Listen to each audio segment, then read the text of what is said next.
ইন্না আযাবি লাশাদীদ, নিয়ামতের শুকর আদায় করলে যেমন আমি আল্লাহ তাআলা তোমাদের নিয়ামতকে বাড়ায় দেব, ঠিক তেমনি ভাবে যারা নিয়ামতের শুকর আদায় করবে না, নাফরমানি করবে, অকৃতজ্ঞ হবে, বেঈমান বান্দা হবে, তাদের জন্য ইন্না আযাবি লাশাদীদ, দুনিয়া ও আখিরাতের মধ্যে কঠিন ভয়ঙ্কর লাঞ্ছনাদায়ক আযাব রয়েছে বলে নাউজুবিল্লাহ। এখন আমরা কি আল্লাহর রহমত চাই নাকি আযাব চাই? বলেন। আল্লাহর রহমত চাই। যদি আল্লাহর রহমত চাই তাহলে আসতে হবে কোথায়? কোরআনের মাহফিলে না চায়ের দোকানে? কথা কয় না ভাইরা?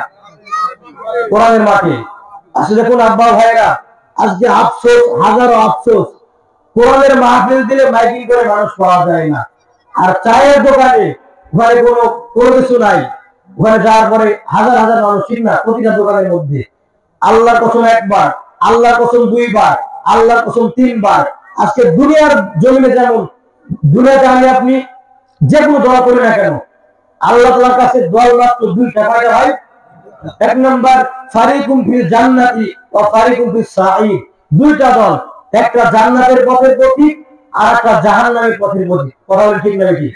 এজন্য আজকে দুনিয়াতে যত দল, যত পথ, যত মত রয়েছে, যে যা করুক না কেন, কিন্তু তাদের পরিচয় কাল কিয়ামতের মাঠে, হাসরের মাঠে, কবরে যাওয়ার পরে, পরকালের জগতে দুইটা পরিচয়। হয় সে জান্নাতে যাবে, আগে সে জাহান্নামে যাবে।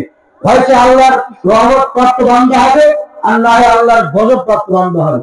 এজন্য আজকে যারা মাহফিলে এসেছেন, এগুলো আল্লাহর রহমত প্রাপ্ত বান্দা, এগুলো জান্নাতের পথের পথিক। আর যারা বাদ বাকি বিভিন্ন দোকানে, চায়ের দোকানে বসে আছেন, আড্ডা দিচ্ছেন, সারা জীবন সময় নষ্ট করছেন, আজকেও নষ্ট করছেন। আজকে যেমন দুইটা দল, একটা জান্নাতের পথের পথিক, চায়ের দোকানে যারা বসে আছে তারা কোন পথের পথিক? জাহান্নামের পথের পথিক। কাল কিয়ামতের মাঠে ঠিক এমনি ভাবে কালকে দুইটা দল হবে। কয়টা ভাই? একটা জান্নাতের আর একটা জাহান্নামের। এজন্য এটা আফসোস করার কোনো কিছু নাই।